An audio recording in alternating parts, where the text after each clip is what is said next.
Bismillahirrahmanirrahim. Para kader Partai Demokrat yang saya cintai, utamanya para anggota fraksi Partai Demokrat DPR RI yang saya banggakan. Baru saja bangsa ini mengalami musibah politik. Baru saja terjadi drama politik yang menurut pandangan saya memberikan pelajaran yang buruk dalam perjalanan demokrasi di negeri kita. Mengapa? Akan lahir sebuah undang-undang yang menurut pandangan saya jauh dari logika dan cacat akal sehat.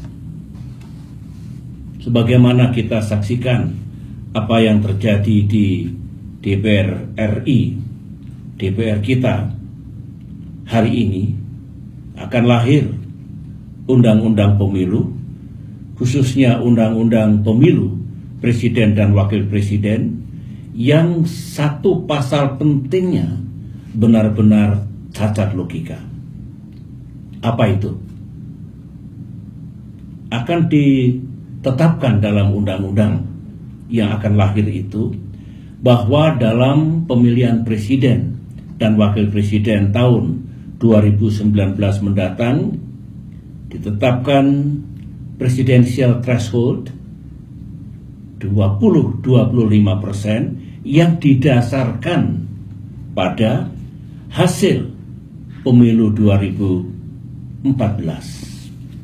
Ini masalah yang sangat mendasar. Padahal hasil pemilu 2014, hasil perolehan partai-partai politik dalam pemilu tahun itu telah digunakan dalam Pilpres 2014 yang pemilihan presiden itu menghasilkan Presiden Jokowi dan Wakil Presiden Yusuf Kala yang sekarang ini sedang memimpin Indonesia. Terus terang,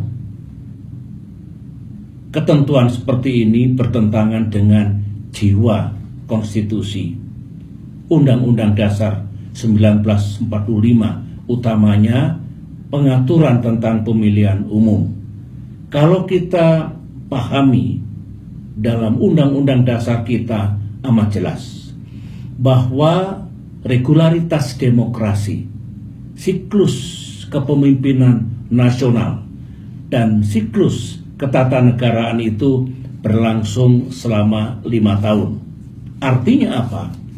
Baik itu pemilihan umum untuk memilih anggota DPR RI, DPD RI, DPRD, dan juga presiden dan wakil presiden mendasarkan hasil pemilu yang berjangka waktu 5 tahun itu.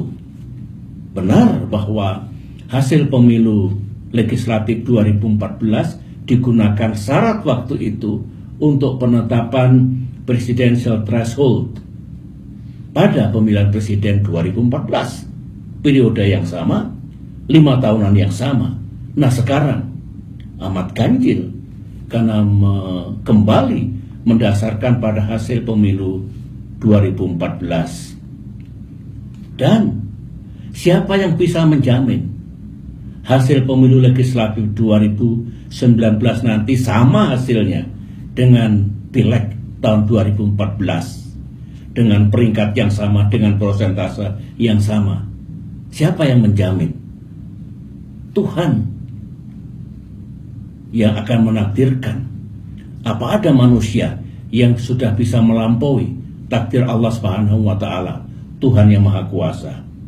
Kita sedih, para kader yang sangat saya cintai, karena pemaksaan angka 20-25% ini dalam ambang batas pemilihan presiden. Kita rasakan syarat dengan kepentingan politik 2019, syarat dengan kepentingan penguasa yang sekarang ini sedang berkuasa dan bukan kepentingan rakyat, pemegang kedaulatan yang sejati.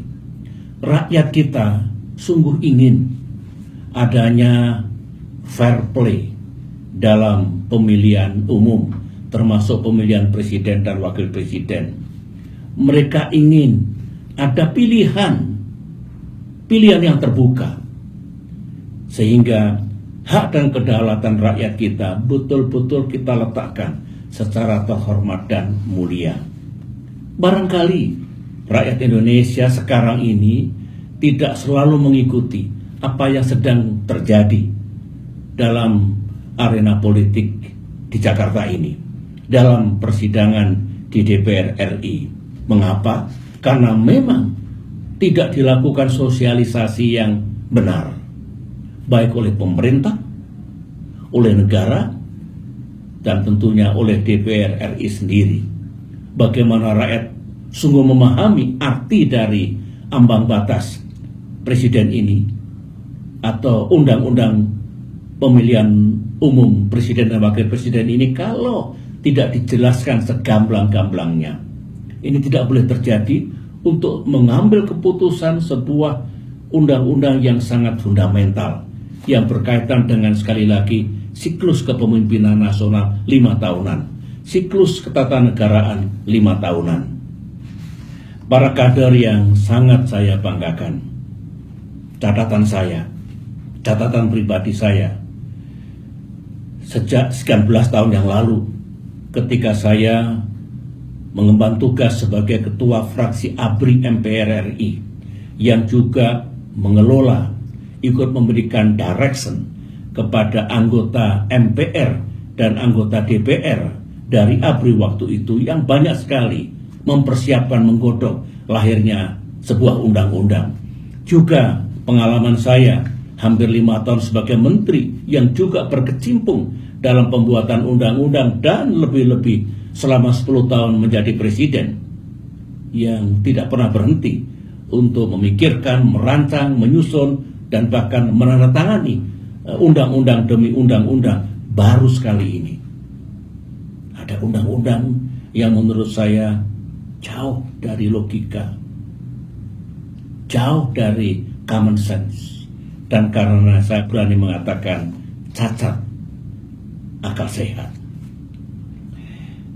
Ya, meskipun kita kalah, saya sebagai pemimpin Partai Demokrat bangga kepada para kader semuanya, para pemimpin di tingkat Dewan Pimpinan Pusat, para pemimpin dan anggota fraksi yang saya ikuti sendiri, karena saya juga ikut bersama-sama berjuang secara sungguh-sungguh, berjuang habis-habisan, berjuang all out.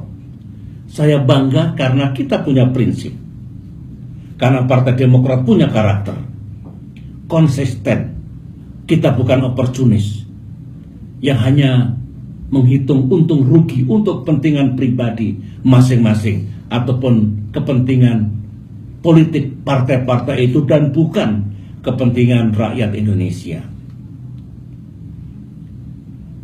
Karenanya setelah hari ini saya pribadi berharap, tentunya Partai Demokrat berharap, agar pemilu yang pada saatnya lahir nanti, yang saya anggap cacat akal sehat itu, bisa kita bawa ke Mahkamah Konstitusi.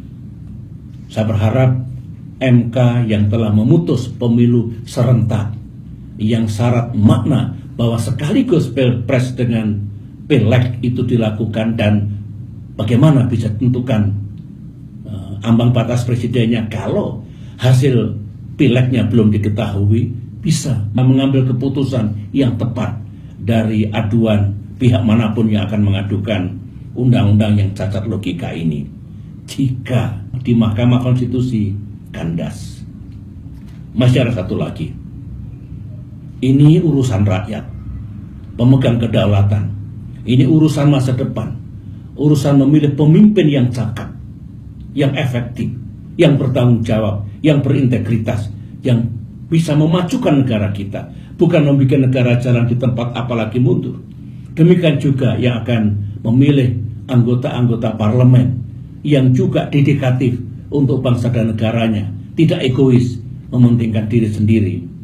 Maka undang-undang ini sepatutnya kita tanyakan kepada rakyat Indonesia. Mari kita dengar pandangan mereka. Di negara lain dikenal dengan referendum atau jajak pendapat. Saya tidak tahu apakah negara punya kepedulian dan sudi untuk melakukan semacam jajak pendapat, atau KPU. Kalau itu pun tidak ada dalam agenda, bisa lembaga independen melakukan jajak pendapat untuk mengetahui bagaimana pandangan rakyat terhadap undang-undang yang menurut keyakinan saya sekali lagi jauh dari logika dan akal sehat ini. Nah, kalau semua ikhtiar itu tidak berhasil, para kader yang saya cintai, katakanlah kita gagal, marilah dengan jiwa kesatria kita terima. Semuanya ini sebagai realitas demokrasi. Memang pedih dan pahit, tetapi mari kita berjiwa kesatria. Tidak perlu kita mengamuk, melakukan aksi-aksi yang destruktif, dendam sepanjang masa kepada lawan-lawan politik. Bukan begitu sifat Partai Demokrat. Bukan begitu politik yang kita mainkan. Dan kita tidak tahu apa rencana Allah Subhanahu wa Ta'ala, Tuhan yang Maha Kuasa, dengan semuanya ini. Kita berjuang dengan tulus, dengan penuh kejujuran, dengan akal sehat, tetapi yang terjadi undang-undang yang seperti ini. Karena kita tidak tahu, sekali lagi, rencana Tuhan yang Maha Kuasa. Ya, mudah-mudahan perjalanan bangsa ini tetap mengarah ke arah yang benar, dan sekali lagi kepentingan rakyatlah yang kita utamakan. Sekali lagi, para kader Partai Demokrat, jangan kecil hati, jangan pernah menyerah dalam perjuangan. Selamat berjuang, Tuhan beserta kita.